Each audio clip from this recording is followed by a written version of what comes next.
Ayan na guys. Hayaan lang natin siyang umalsa ng mga 1 oras or 30 minutes. Then, ipa-fried na natin siya.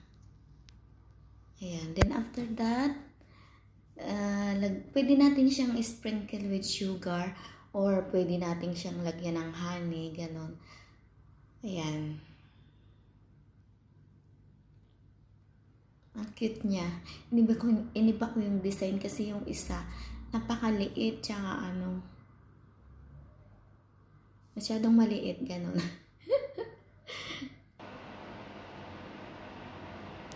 Ayan guys. Pwede rin yung lagyan siya ng sugar syrup. Nilagyan ko lang siya ng slice of lemon. Ayan. Ready na to use. Ganyan siya yung sugar syrup. Kunti lang siya kasi, kunti lang naman yung ginawa ko guys.